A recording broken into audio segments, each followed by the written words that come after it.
나이 들어서 인간관계에 집착했다는 건 벌써 엄청난 문제가 생긴 거예요. 외로워서 사람한테 집착을 하고 만나다 보면 이상한 사람하고 얽히는 경우가 되게 많습니다. 중년 이후에 특히 가까워야 될 사람은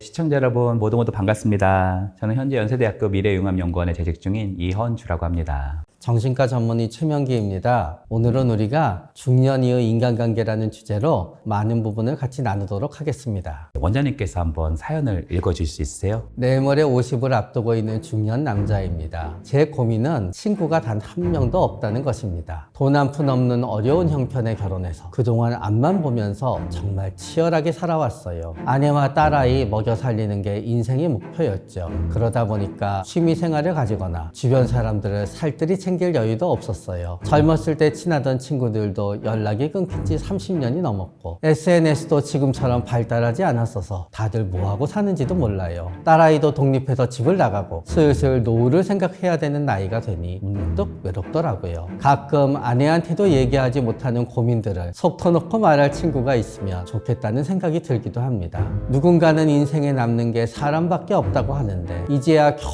먹고 살만해서 인생을 돌아보니 친구 한 명 제대로 만들어 놓지 못한 제 자신이 후회스럽습니다. 나이 들어서 친구가 한 명도 없어도 괜찮을까요? 혼자서도 잘 사는 방법이 있다면 알려주세요. 누구나 나이가 들면 고립에 대한 두려움이 좀 생기잖아요. 정말 친구가 단 한 명도 없는 게 노후에 문제가 될 수 있을까요? 별 문제는 되지 않습니다. 외로워 보이는 사람과 외로운 사람은 달라요. 실제로 외로워 보여도요, 본인은 외롭지 않을 수가 있어요. 또 옆에서 볼 때는 사람들 많이 만나고 외로워 보이지 않거든요. 그런데 항상 사람들이랑 있을 수 없잖아요. 혼자 있으면 엄청 외로워지는 사람도 있어요. 그래서 우리는 외로워 보이는 사람들을 보면서 친구 없으면 어떡하니 하지만 알고 보면 혼자 있을 수 있는 능력이 탁월하기 때문에 오히려 친구가 단 한 명도 없어도 문제가 되지 않아요. 친구가 단 한 명도 없어서 문제가 되는 분들은요, 항상 주위에 사람이 많고 외로워 보이지 않는 사람들이지요. 사실 발달심리학적으로 보면은 가장 케어가 안 되는 층이 중년층이거든요. 왜냐하면 보통 이제 부모 교육 이런 걸 해보면 부모가 아이를 어떻게 케어를 해야 되냐, 또 노년에 있는 부모님들을 어떻게 모셔야 되느냐, 그러니까 자기가 뭘 해야 되는 것들만 있지 자기가 이렇게 케어가 되는 부분들이 되게 적잖아요. 근데 중년 분들은 사실은 가장 경제적으로도 우뚝 서 있고 정점에 있는 것 같지만 그건 다시 말하면 그 다음부터는 내리막이 되게 많거든요. 그리고 실제로 중년기는 가장 사랑하는 사람을 가장 많이 잃는 나이기도 합니다. 이맘때 부모님이나 사랑하는 사람들이 많이 돌아가시고요. 그 때문에 깊은 상실을 가지고 있기도 해요. 근데 중요한 건 이런 상실이나 외로움들이 많을 때는 누군가에게 이렇게 풀어낼 수 있는 기지가 좀 필요하거든요. 근데 중년기 분들은 실제로 이를 악물고 아무에게도 표현하지 못하는 경우들도 되게 많은 것 같아요. 그래서 저는 사연자가 처한 상황이 단순히 친구의 문제가 아니라 지금 이 사연에서만 봤을 때는 자녀라든지 아내하고도 깊은 대화를 나누고 있지 못하고 있다는 특징들이 있는 것 같거든요. 그래서 이런 부분들이 좀 전방위적으로 굉장히 좀 고립감과 외로움이 좀 고조되고 있는 것이 아닌가, 저는 이런 문제점들이 조금 진단되기도 합니다. 혼자서 잘 사는 사람들은요, 대체적으로 사람들과 얘기하면서 뭔가 같이 하는 것보다는 혼자서 하는 걸 좋아해요. 그래서 이분들한테는 나이가 들어서 친구는 필요하지 않지만 내가 좋아하는 거를 같이 할 동료는 필요할 수가 있어요. 축구를 좋아한다 하더라도요, 친구는 필요 없지만 동료가 필요해요. 그런데 옆에서는 그거를 하기 위해서 만나는 사람들을 갖다 친구라고 생각하는 거죠, 다들. 그리고 극단적으로 친구가 없는 사람들을 보다가 보면은요, 내가 뭔가 하고 싶은 것 중에 남하고 같이 해야 되는 것들이 별로 없어요. 결국 축구도 안 하고 당구도 안 치고 그러면 이제 점점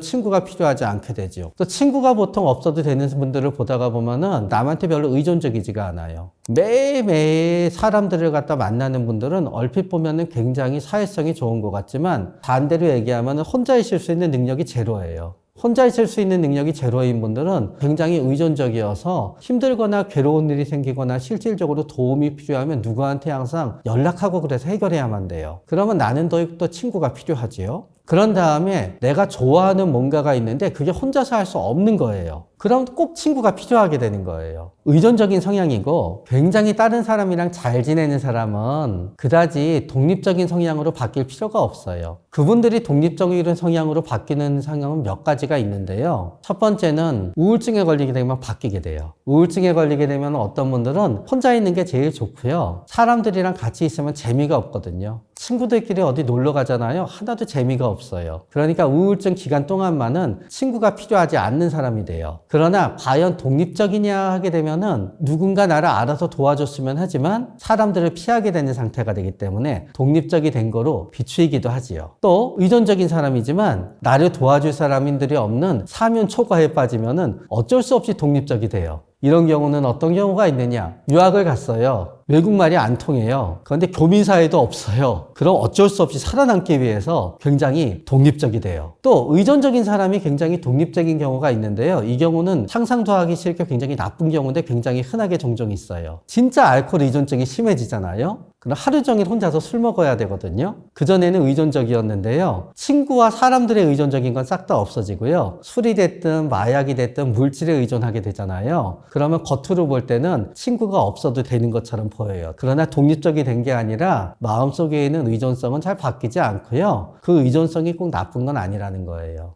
나이가 들어서 인간관계에 자꾸 집착하다 보면 내가 인간관계에서 자꾸 을이 되거든요. 그러다 보면은 자꾸 인간관계에서 꼬이는 경우들이 많고 더 나아가서 이상한 사람하고 얽히는 경우가 되게 많습니다. 예를 들어서 제가 결혼한 부부들 중에 결혼하게 되는 그 맥락이 정말 최악인 경우를 딱 꼽아보니까 외로워서 만났대요. 그런 경우는 정말 커플이든 부부든 간에 답이 없게 싸우는 경우들이 많거든요. 그러니까 외로워서 만났는데 알고 봤더니 이게 완전 꽝인 거예요, 서로가. 그러니까 내가 뭔가 인간관계에 집착을 하다 보면 사람 관계에서 자꾸 을이 되고 더 나아가서 자꾸 이상한 사람이 꼬일 수 있다. 그것은 우리 삶에 불행을 오히려 더 들어오게 하는 그런 물결일 수도 있다. 이렇게 말씀드리고 싶네요. 나이 들어서 인간관계에 집착했다는 건 벌써 엄청난 문제가 생긴 거예요. 왜냐하면은 집착한다는 건 사람들이 나를 안 만나준다는 거거든요. 내가 사람들 없이 살 수 있는 사람이면 괜찮은데 집착한다는 거는 나는 사람이 있어야 되는데 사람들이 다 나를 싫어했게 됐기 때문에요. 이미 이거로 엄청난 문제예요.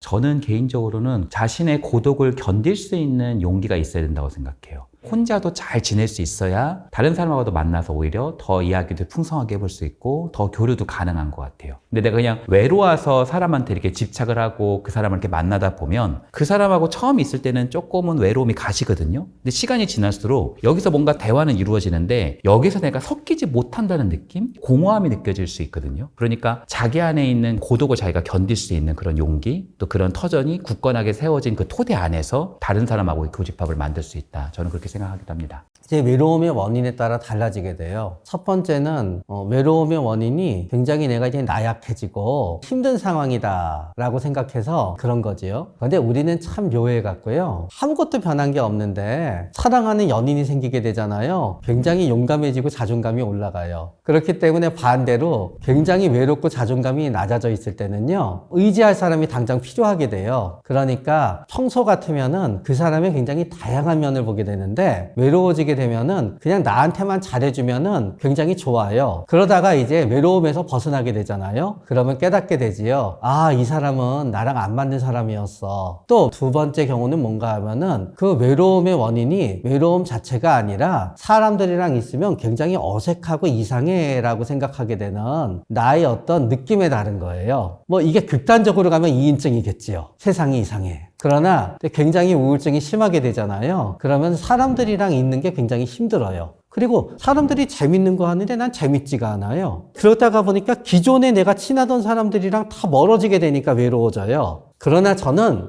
환자분들한테 죽는 것보다 낫다고 이렇게 말씀드려요. 외로울 때 오히려 사람을 만나면 안 될 수도 있지만요. 지금 내가 누군가를 진짜 미치도록 만나야 될 것 같잖아요. 그러면 만나도 돼요. 진짜 내가 죽을 것 같잖아요. 10년 전 헤어진 연인한테 전화해서 울어도 돼요. 내가 그렇게 해서라도 이 죽음에 준하는 나의 외로움과 고통을 이겨내는 게 오히려 지혜롭게 사람을 안 만나는 것보다 더 나아요. 중년 이후에 아내가 저 사람 만나지 마 하는 사람은 만나지 않는 게 좋아요. 제 경험은 그래요. 결국은 중년 이후가 됐을 때는 나쁜 사람들이랑 어울리지 마세요. 왜냐하면은 나도 점점 그 사람들이랑 비슷해져요. 예를 들어서 내 친구인데 맨날 만나면은 도박하는 친구들이랑 어울리잖아요. 결국 도박하게 돼요. 그러니까 중년 이후가 될수록요, 질이 안 좋거나 사회적으로 봤을 때 좋지 않은 사람들이랑은 안 어울리는 게 낫고요. 보통 남자분 같은 경우에는 여자친구나 아내가 보통 그런 사람들을 잘 알아내요. 그래서 만나지 말라 그러거든요. 만나지 않으시면 돼요. 만약에 중년 이후에 내가 사람 사귀는 걸 좋아하고 나 자신이 굉장히 성공하고 싶어요. 그러면 중년 이후에 특히 가까워야 될 사람은 나보다 한 15살이 많은 성공한 사람들이랑 가까이 지내야 돼요. 왜냐하면은 내 나이 또래에 야망 있는 사람들은요, 다 나랑 비슷해요. 나한테 돈도 대주고 나한테 기회도 대줄 수 있는 사람은 나보다 한 15살, 20살 많은 사람들이에요. 그러면은 내가 괜찮은 사람들이나 그분들이 어울리잖아요. 내가 먼저 도와달라고 하지 않더라도요, 자기 얘기하다가 이거 좀 맡아서 해볼래? 저거 해볼래? 하면서 나한테 줘요. 그러니까 내가 중년이 될수록 나 나이 들어 보이기 싫어 그러면서 억지로 젊은 사람들이랑 어울려야 되는 게 아니라 나보다 위로 띠동갑인 사람들이랑 잘 어울려야 돼요. 그러면 그 사람들이야말로 나한테 필요한 거를 많이 해줘요. 청년기 때 발달심리학적 주제는 친밀감이거든요. 그리고 중년기는 주요한 발달 가업이 생산성입니다. 사실 우리가 친구들이요, 몇십 년 된 친구가 어렵게 연락이 닿았어요. 그래가지고 이제 같이 이야기를 하잖아요. 그럼 옛날 추억 이야기를 좀 하겠죠. 근데 이 이야기가 3번, 4번, 5번씩 반복돼서 만나다 보면 할 얘기가 되게 없어질 수도 있거든요. 그러니까 오히려 친구를 너무 내 옛날 친구, 꼭 여기에만 있는 것이 아니라 어쩌면 내가 지금 열심히 일하고 있는 일터, 그 동료 중에서도 좋은 친구가 거기 숨어 있을 수도 있어요. 그래서 저는 오히려 중년기에서 시너지를 날 수 있는 친구는 같이 함께 협력하고 그 프로젝트를 같이 구축해 나가면서도 친교를 나누고 함께 할 수 있는 사람들. 그러니까 친구는 그냥 사적인 이야기만 하고 끝나는 것이 아니라 같이 함께 공적인 것도 이뤄나가고 시너지를 같이 구축할 수 있는 그런 친구도 충분히 가능하다. 인간관계라고 하는 거는 꼭 우리가 만나야만 인간관계는 아니에요. 어떤 사람이랑 너무 가까워지기도 싫고 너무 멀어지기도 싫잖아요. 그러면 가끔 스타벅스 그거 보내세요. 나이 든 사람들 중에 인간관리 잘하는 사람 있잖아요. 뜬금없이 갑자기 5만 원짜리 10만 원짜리가 나한테 툭툭 와요. 내가 관계는 유지해야 되고 호감도는 유지해야 되겠으나 만나면은 피곤한 사람과 적당한 거리를 유지하는 방법은 적당한 선물이에요. 그러다가 진짜 필요할 때만 연락하면 돼요. 만약에 내가 누군가하고 함께 하고 싶다면 함께 할 수 있는 취미를 좀 가지면 좋을 것 같아요. 근데 내가 만약에 조금 혼자 있는 시간이 필요하다라고 하신다면 혼자만 할 수 있는 취미 하나를 또 하나 가져도 좋을 것 같습니다. 아까 사연자 분께서도 가족을 부양하느라고 자기가 좋아하는 거를 거의 하지 못한 채 맹목적으로 달려오셨다고 했잖아요. 그러니까 지금부터라도 대단한 거 아니거든요, 취미라는 게. 그러니까 소소하게 내가 좋아하는 거를 조금 경험해 보는 거죠. 제가 살면서 한 1, 2년 정도 진짜 아무것도 안 하고 그냥 허송세월한 적이 있었거든요. 무료하게. 그때는 참 시간을 쓸모없이 보냈다라고 생각했거든요. 몇십 년이 지나니까 그때가 제일 좋은 거예요. 그래서 시간은 사실 유용하게 보내는 것과 무용하게 보내는 게 없어요. 시간은 그냥 시간이 알아서 잘 가요. 그런데 우리는 어떤 시간을 의지를 갖고 뭔가를 하면은 유용하게 보냈다고 생각하고 의지가 없이 지나가게 되면은 무의미한 시간이라고 생각하거든요. 그런데 시간은 그냥 어차피 공평하기 때문에요. 별로 그렇게 무의미한 시간도 없고 유의미한 시간도 없어요. 그래서 혼자서도 시간을 유용하게 잘 보내는 방법은 특별히 없는 것 같아요. 그러나 가능하다 그러면은 괴롭고 고통받으면서 시간을 보내진 않았으면 해요. 그런 의미에서 선제의 행복이 항상 선제의 불행을 담보로 하는 미래의 행복보다 가치가 있다는 걸 잊어먹으면 안 돼요. 살아온 인생이 후회될 때 가져야 될 마음가짐은 선제의 불행을 해결하는 거예요. 선제의 불행이 해결하잖아요. 후회해서 마이너스 값이었던 인생이 갑자기 플러스로 바뀌어요. 그러나 만약에 내가 현재 잘못된 타격을 입은 게 없어요. 괜히 살아온 인생이 후회가 돼요. 그때는 진짜 죄송하지만 99.99999%로 우울증이십니다. 그럴 때 역시 해결 방법은 2개입니다. 6개월에서 1년 있으면 저절로 나으십니다. 사연자분이 지금 11월에 살아온 인생이 아무 이유 없이 후회되시잖아요. 5월 되면은 70%의 확률로 갑자기 살아온 인생을 의미 있게 생각이 되시면서 인생이 바뀌어지게 느끼십니다. 그게 싫으시면은 아무 이유 없이 살아온 인생이 후회될 때는요, 빨리 우울증을 치료하십시오. 저는 실제로 많은 내담자분들을 만나면 우울해요, 불안해요 이런 것도 있지만 제 자신을 잃어버린 것 같아요. 저를 다시 찾고 싶어요. 이런 이야기도 참 많이 저는 들을 때가 있거든요. 제가요, 중년 남성분을 만나가지고 나의 인생은 후회로 점철된 것 같다, 나는 나를 잃어버린 것 같다 하신 분에게 무엇인가를 찾아보자고 했을 때 깜짝 놀라시더라고요. 사실 잃어버렸다는 건 내가 뭔가를 원래 가지고 있었다는 거잖아요.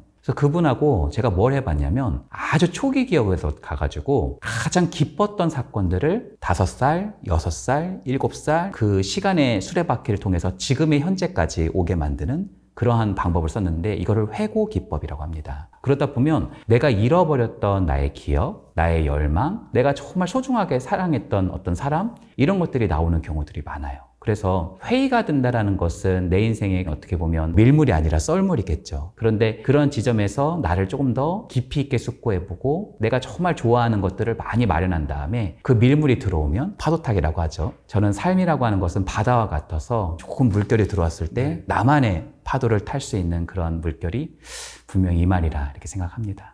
오늘은 이현주 교수님과 중년에서 노년으로 넘어가고 있는 최명기가 중년 이후의 인간관계에 대해서 말씀드렸습니다. 우리의 경험이 묻어나오기 때문에 조금은 더 여러분한테 다가오는 시간이 되셨기를 바랍니다. 지식인사이드 네이버 카페에 여러분들의 고민과 사연들을 올려주시면 다음 영상에서 다뤄보겠습니다. 꼭 필요한 도움을 드리도록 최선을 다하겠습니다. 감사합니다.